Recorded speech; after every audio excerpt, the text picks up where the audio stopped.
ഖുർആനിൽ എല്ലാത്തിൻ്റെയും ബേസ് ഉണ്ട്. ഏത് കാര്യത്തെയും മനസ്സിലാക്കി കൊടുക്കാനുള്ള അടിസ്ഥാന കാര്യങ്ങൾ വിശുദ്ധ ഖുർആനിൽ ഉണ്ട് എന്നുള്ളത് വിശുദ്ധ ഖുർആൻ്റെ ഏറ്റവും വലിയ മഹത്വമാണ്.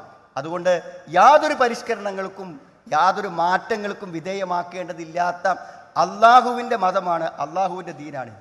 ഇസ്ലാമിൻ്റെ അടിസ്ഥാനം എന്താണ് സുഹൃത്തുക്കളെ? വിശുദ്ധ ഖുർആനല്ലേ. അതാണ് ഒന്നാമത്തെ സോഴ്സ്.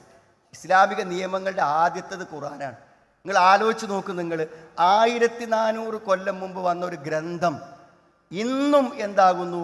കാലത്തെ അതിജീവിച്ച് അക്ഷരങ്ങൾക്ക് മാറ്റമില്ലാതെ നിലനിൽക്കുന്ന എന്തുകൊണ്ടാണ്? അതിൻ്റെ നിയമങ്ങൾക്ക് കാലത്തെ അതിജീവിക്കാൻ കഴിയുന്നത് കൊണ്ടാണ്.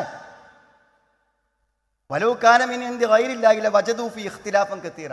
അള്ളാഹിൻ്റെ അടുക്കുന്ന അല്ലെങ്കിൽ ധാരാളം വൈരുദ്ധ്യം കാണുന്നത്. വൈരുദ്ധ്യം കാണുന്ന പറഞ്ഞാൽ ഖുർആനിൽ തന്നെ അന്യോന്യമുള്ള വൈരുദ്ധ്യങ്ങൾ മാത്രമല്ല.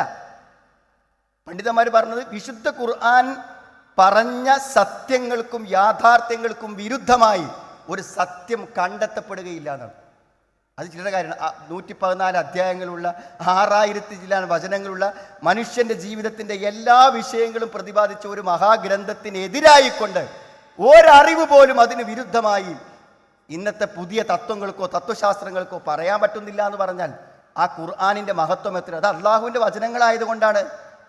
അതുകൊണ്ട് വിശുദ്ധ ഖുർആനിനെ ഒരു പ്രാവശ്യം വായിച്ചവനോ ഇസ്ലാമിൻ്റെ അധ്യാപനങ്ങളെക്കുറിച്ച് ഒരു ചെറിയ നിഷ്പക്ഷമായ ചിന്തക്ക് മെനക്കെട്ട ഒരാൾക്ക് ഒരിക്കലും വിശുദ്ധ ഖുർആനിലോ ഇല്ലെങ്കിൽ ഇസ്ലാമിലോ ഒരു പരിഷ്കരണം ആവശ്യമാണെന്നോ ഒരു തിരുത്ത് ആവശ്യമാണെന്നോ ഒരാൾക്കും പറയാൻ പറ്റാത്ത വിധം അന്യൂന്യമാണെന്ന്